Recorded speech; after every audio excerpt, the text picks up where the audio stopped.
हमें कुछ ऐसा पुरुषार्थ करना है ताकि हमारा भव भ्रमण खत्म हो जाए। भव भ्रमण खत्म करने के लिए मनुष्य का छोरा, मनुष्य का तन प्राप्त हुआ है।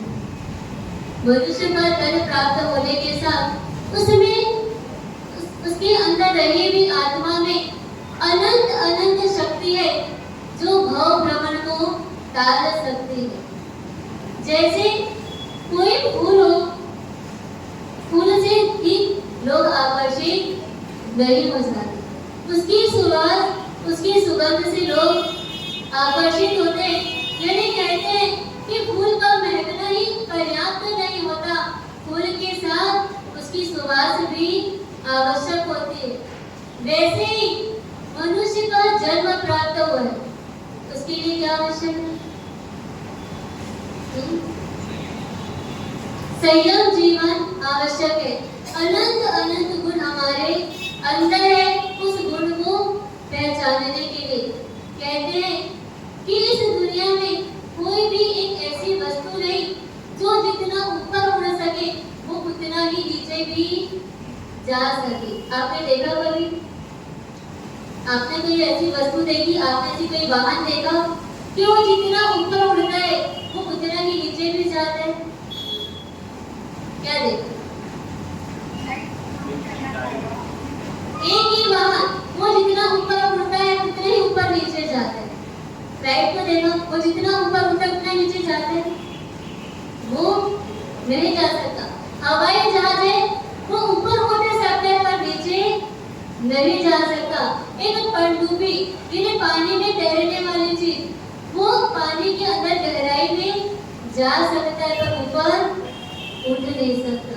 पर ज्ञानी भगत कहते कि मनुष्य का जन्म प्राप्त हुआ, जिन शासन में हमारा जन्म हुआ, हमारे अंदर एक ऐसी शक्ति है कि हम जितना नीचे जाते जाएंगे, जितना गहराई में जाएंगे उतना हम ऊपर उड़ेंगे।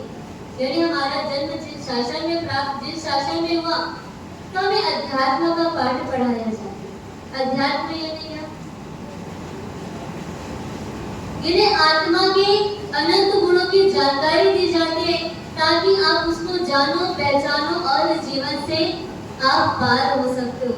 यानी खाली रट्टू तोता जैसे हमको बोलने का नहीं होता कि मुझे कषाय नहीं करना है, मुझे तो ये धर्म ही करना है, मुझे तो संसार से ही पार होना है, मुझे तो संसार से ही पार होना है, मुझे तो मोक्ष में ही जाना है। कहाँ जाना है? कहाँ जाना है? जब भी कोई भी हमारा से पूछे तब क्या बोलते? मोक्ष में जाना है। यानी अंदर की आवाज आती है, वो अंदर की आवाज है।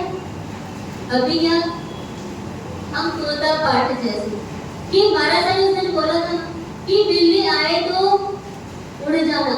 यानी तोता के मालिक ने उसको सिखा दिया कि कभी भी कोई भी मतलब बिल्ली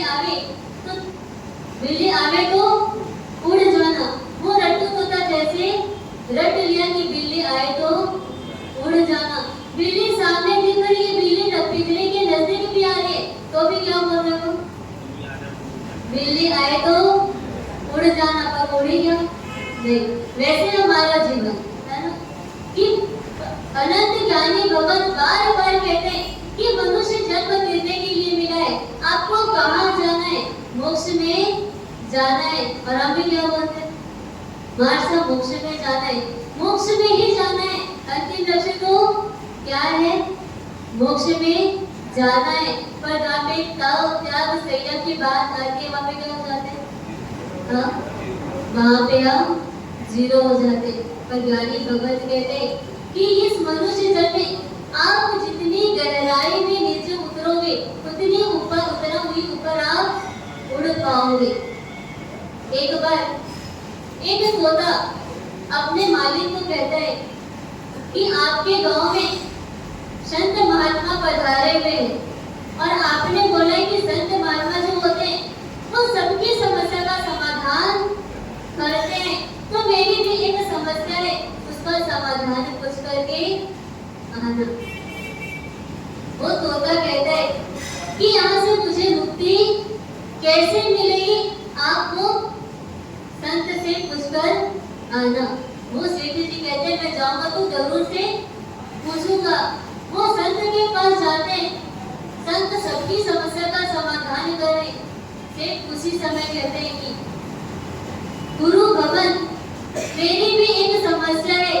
मेरे घर में जो तोता है ना, उन्होंने कहा है कि उनकी समस्या का समाधान मैं लेकर के। अब उसकी समस्या है कि मुक्ति कैसे मिलेगी। जैसे वो संत सुनता है मुक्ति कैसे मिलेगी और वो संत बेहोश होता है। सेठ जी तो एकदम घबरा जाते कि तोता ने मुझे कौन से प्रश्न पूछने को बोला। जैसे मैंने पूछा ये संत तो बेहोश हो गए। अभी कोई आ जाए तो क्या बोलेंगे कि मैंने क्या कर दिया संत के साथ। वो पानी लाते, पानी का छिड़काव करते तो भी वो उठते ही नहीं।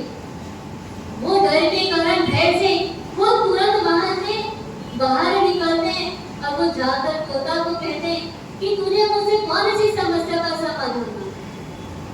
मैंने तो संत को पूछा और संत तो बेहोश हो गए। आपको कोई समस्या का समाधान मिला? हाँ? आपको कोई समस्या का समाधान मिला? हाँ? हाँ? क्या समझ? हाँ। यदि जो अध्यात्म को जानता है उसको शब्दों से बोलने की आवश्यकता नहीं होती। वो संत ने नहीं बोला कि तू बेहोश हो जाना, उसको बोलना कि वो बेहोश हो जाएगा तो उसका काम बन जाएगा। उन्होंने एक्शन करके बता दिया और जा करके सेठ ने सारी बात उसके सामने कह दी और वो तोता समझ गया कि मुझे क्या करना है। वो पिंजरे के अंदर ही बेहोश हो जाता है। अब वो सेठ जी को लगता है कि तोते को भी क्या हो गया। वो भी पानी का छिड़काते, वहां उसके ऊपर भी पानी का छिड़काव करते पर वो भी नहीं उठता। सेठ जी को लगता है कि तोता तो ऊपर चले गए। उसके प्राण पखेरु निकल गए। अब इसको भी इस बंधन से क्या करूं, पिंजरे के बंधन से मुक्त करूं। जैसे ही पिंजरे से बाहर निकाला और वो तोता, समस्या का समाधान हो गया। पर हमारे समस्या का समाधान हुआ? हम बंधन में है कि नहीं अभी? हाँ? कौन से बंधन में? अभी जितने स्वतंत्र बैठे, घर से जब यहाँ पर आए तो आपको कोई मना किया प्रवचन में जाने के लिए, जिनवाणी सुनने के लिए? किसी ने भी मना नहीं किया। तो आप तो स्वतंत्र हुए कि नहीं हुए? हाँ? किसके बंधन में? पर जिसको लगता है कि मैं बंधन में हूँ, वो बंधन को तोड़ने का पुरुषार्थ करते हैं और पुरुषार्थ से ही व्यक्ति संयम जीवन को ग्रहण कर सकता है। जो व्यक्ति पुण्य के भरोसे बैठा होता है उसके साथ क्या होता है? जो नियति के ऊपर भरोसा रखता है, जो मेरे भाग्य में होना होगा वो हो जाएगा, उसके साथ कुछ हो सकता है? उसके साथ कुछ भी नहीं हो सकता।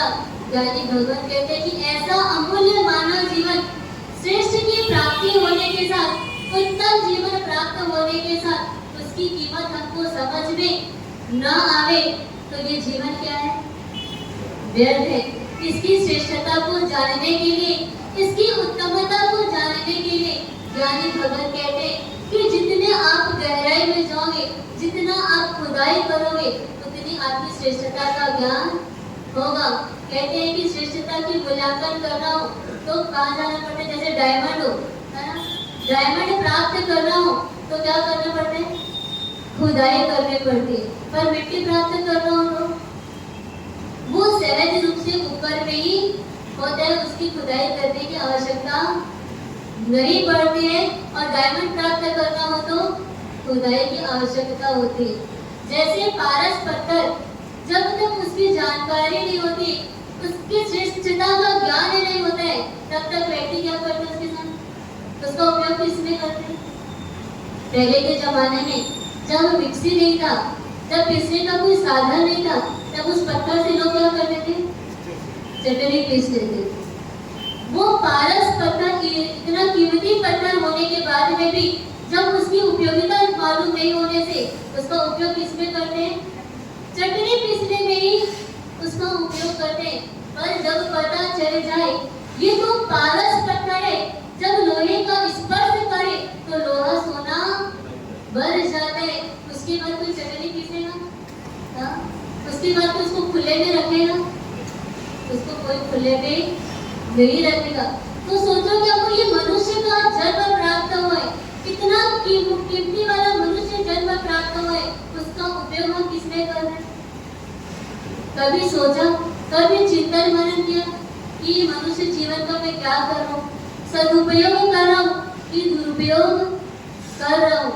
कहते हैं कि भोजन की भूख, शरीर प्राप्त हुआ है तो भोजन तो करना ही पड़ता है, तो भोजन से तन की भूख मिट जाती है, पर भोग से मन की भूख मिट सकती है, पर आत्मा की भूख किससे मिटेगी? आत्मा की भूख है कि नहीं? अपने को कहाँ तक समझ में है? तन और मन, ये दो चीज की भूख अभी तक समझ में आई है, अभी अंदर की आत्मा की भूख समझ में नहीं आई, इसलिए उसकी तृप्ति भी, उसको किस चीज की आवश्यकता है हम उस तरफ ध्यान दे नहीं पाते। पर पता चले कि तन को शांत करना है, उसको भोजन कराना है, भूख लगी है, तो कहीं से भी व्यक्ति भोजन का इंतजाम कर लेते हैं। सुबह नाश्ता के टाइम पे भोजन हो गया, नाश्ता हो गया, दोपहर हुआ तो फिर क्या होगा? वापस भूख लग जाती, फिर भोजन की व्यवस्था करके, शाम हुआ तो फिर भूख लगी, वापस भोजन की व्यवस्था। यानी तन को भूख लगती है तो भोजन उसको दे ही देते हैं, मन को भूख लगी तो उसकी जो आवश्यकता है, उसकी जो इच्छा है, उसको हम पूरा करने के लिए तैयार हो जाते हैं। कभी मन की भूख समाप्त हुई हमकी? हमने कितना भी खिलाया, कितना भी उसकी इच्छाओं की पूर्ति करी, पर कभी भी शांत नहीं हुआ। पर ज्ञानी भगवान कहते हैं कि ये सिर्फ कितना भी खिलाओ, कितना भी पिलाओ, पूरा आपका जीवन समाप्त हो जाएगा, पर वो कभी भी तृप्त होने वाला नहीं है। पर जो तृप्त हो सकता है वो कौन है? आत्मा। वो हमारी आत्मा की भूख है भक्ति। यदि हम जितनी भक्ति करेंगे, हम परमात्मा भक्ति करेंगे, जितना जिनाज्ञा को स्वीकार करेंगे, जीवन में उतारेंगे, तेरे जिनाज्ञा परमो धर्म। धर्म क्या है? हमारा धर्म क्या है? हमने अहिंसा परमो धर्म को तो एकदम पकड़ करके रख लिया, फिर भी हिंसा से बचने की कोशिश कर लेते हैं। पर जिनाज्ञा परमो धर्म को, यानी परमात्मा की आज्ञा को, परमात्मा की आज्ञा क्या है उसको हमने कभी भी जानने की कोशिश नहीं की। ये पर्यूषण पर्व आ रहा है, कल से क्या है? पर्यूषण पर्व स्टार्ट होने वाला। क्या हमने तैयारी करी? अपने आत्मा की भूख को शांत करने के लिए, परमात्मा की भक्ति करने के लिए, 8 दिन के लिए जितने भी खाना पीना भोग त्याग भोग है, हम सब साधनों का त्याग किए।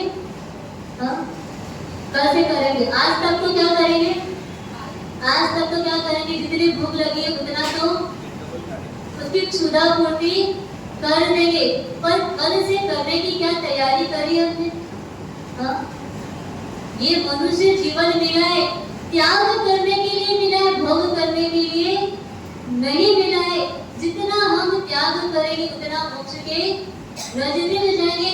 पर जब तक मानव जीवन का मूल्यांकन करें, मानव जीवन की कीमत हम करें। कहते हैं कि इस लोकाकाश में अनंतानंत जीव है। कितने जीव है? अनंतानंत जीव है। एक जीव जब सिद्ध बनता है, मोक्ष में जाता है, तब एक जीव निबोध से बाहर निकलता है। तो अनंतानंत की एक इमेजिन करें कि अनंतानंत निबोध में से 1 अरब जीव एक बार में बाहर निकले, उसमें से 99 करोड़ जीव क्या करते हैं? तिर्यंच गति में जाते।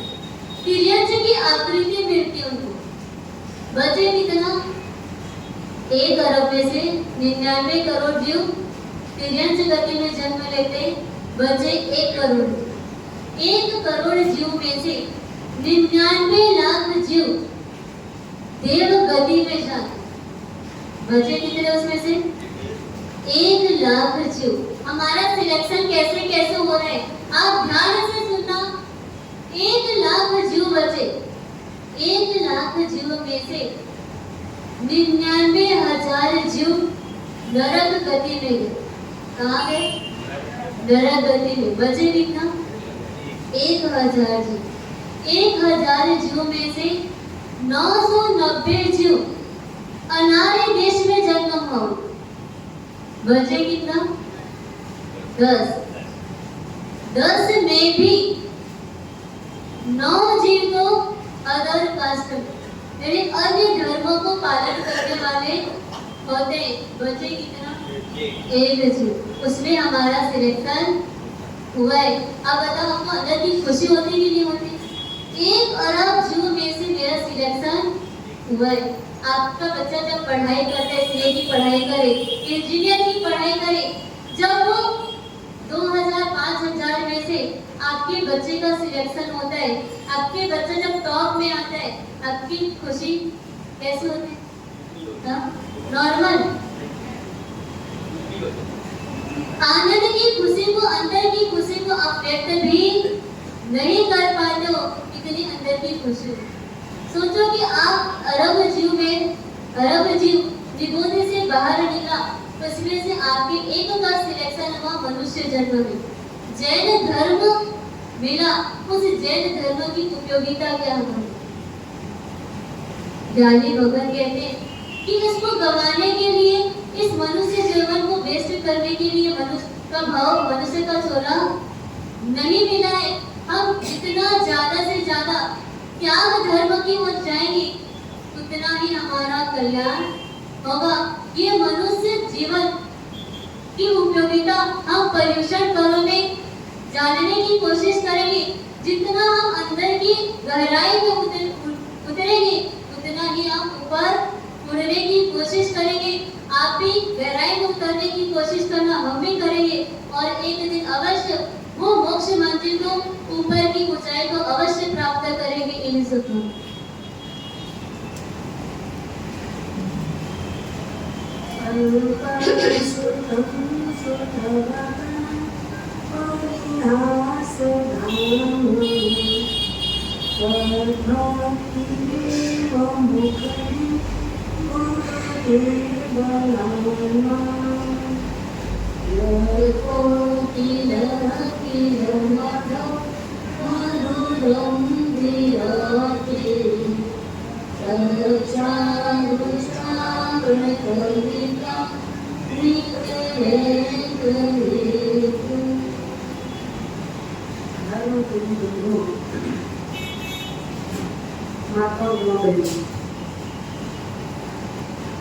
व्याख्यान विधा में महोपाध्याय विनय विजय जी महाराज साहब शांत सुधारस ग्रंथ में फरमाते हैं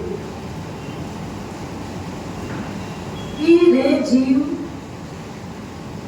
तो किससे राग कर रहा है? वस्तु, व्यक्ति, पदार्थ या प्राणी, आत्मा के सिवाय कोई भी शाश्वत नहीं है।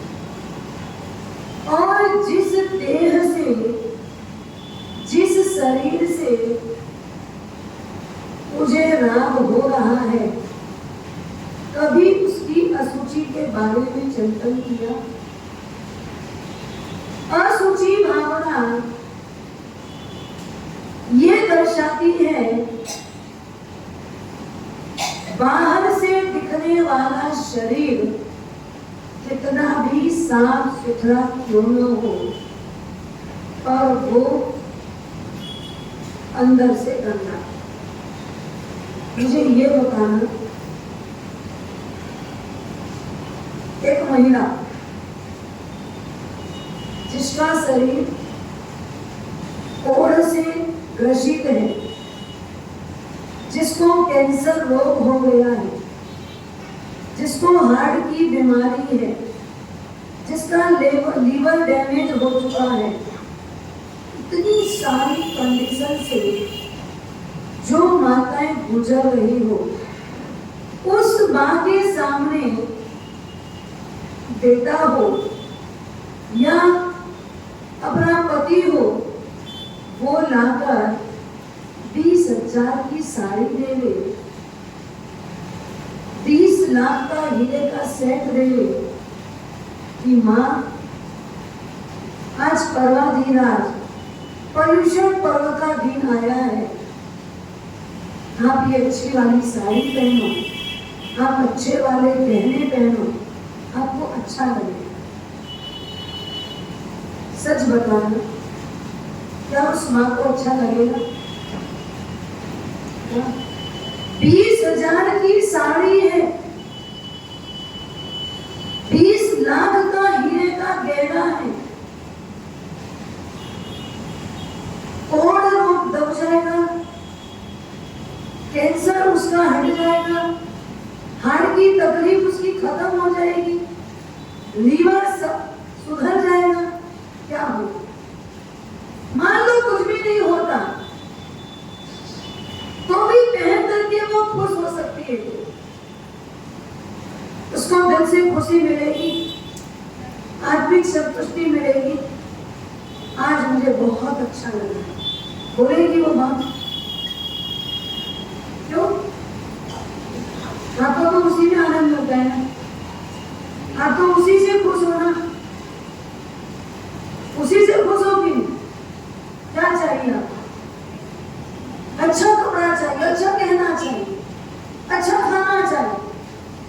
अगर ये बाहर का सब मिल गया तो फिर खुशी क्यों? हाँ? शरीर में कई प्रकार का रोग आक्रांत है, शरीर महाव्याधियों से घिरा हुआ है, पल पल पल पल। उस माँ को तो ये लगता है पता नहीं मौत आज दरवाजा में दस्तक दे, पता नहीं मौत आज दरवाजा खटखटा लेगी, पता नहीं मौत अगला पल देगी या नहीं देगी। उसको तो मात्र एक भय सता है, एक भय अंदर में बैठा हुआ है, पता नहीं कभी भी मौत आ सकती है। ये शरीर गल रहा है, शरीर सड़ रहा है, शरीर से बदबू आ रही है, शरीर पूरा मक्खी दिन भर भरन भरन भरन करे, ऐसा कोड़ से ग्रसित है। उसको मैं कितना भी अच्छा पहनाऊं, कोई काम का नहीं। आपको पता है, जैसे शरीर में होने वाला रोग ऊपर से अगर अच्छे कपड़े पहना दो तो ढकता नहीं, और इतने सारे रोगों के बाद हमारा मन भी हंसता नहीं हंसता ना, रोग ढकता नहीं है और मन हंसता नहीं। शरीर में रोग हो तो वो कपड़े से ढकता नहीं, और कपड़ा धारण करके भी मन हंसता नहीं। विचार करो, इस आत्मा में कितने रोग लगे हुए, कितने रोग लगे हुए हैं? 5 करोड़ से ऊपर, 16 महारोग, और गिन ना सके वैसे 5 करोड़ से भी ऊपर रोग हमारे शरीर में है। इतने सारे रोगों से घिरा हुआ ये तन, आत्मा जिन रोगों का शिकार है, शुद्ध बुद्ध निरंजन आत्मा के ऊपर अगर इतने सारे रोग घिरा हुआ शरीर हो, तो वैसे शरीर से कितनी भी अच्छी सुंदर चमड़ी हो ना, अंदर कैंसर हुआ है बाहर नहीं दिख रहा है, अंदर में हार्ट डैमेज हुआ बाहर नहीं दिख रहा है, लीवर अंदर खराब हुआ है बाहर नहीं दिख रहा है, ये सब बाहर की चमड़ी एकदम सुंदर है, एकदम क्लीन है, चमकती हुई स्किन है आपकी,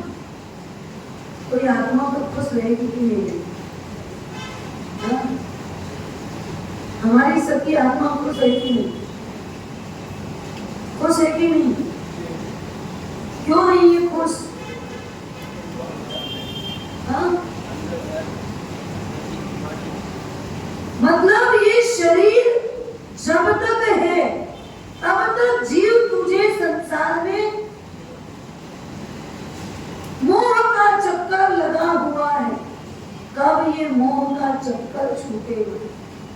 कब ये सारे रिश्ते नाते संबंध टूटेंगे? कब मैं इन सब से विरक्ति हूँ?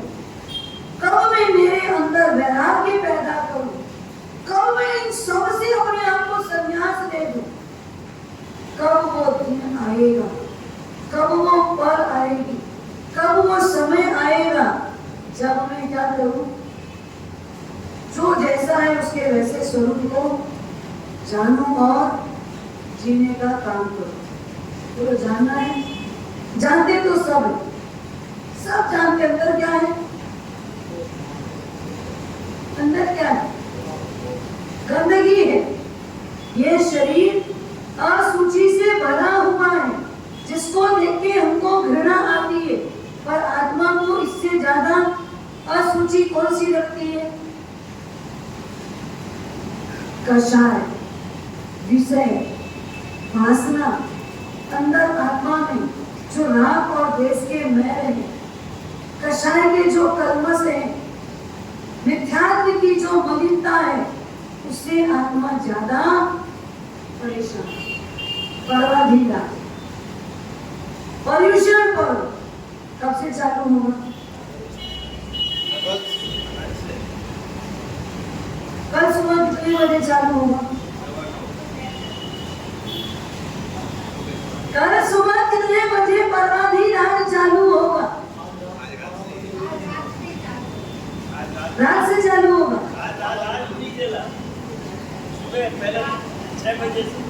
प्रातः ब्रह्म मुहूर्त में 6 बजे नहीं हो, सुबह ब्रह्म मुहूर्त में।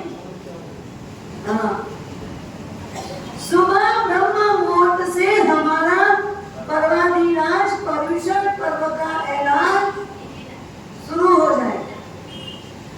सुबह 4:30 बजे से क्या करना है? ओ बाप जी, कौन होगी? हाँ, ये दुर्ग शहर में अच्छा बोलते। दुर्ग शहर में आज भी 100-125 जेंट्स हाई शावक सामूहिक प्रतिक्रमण कर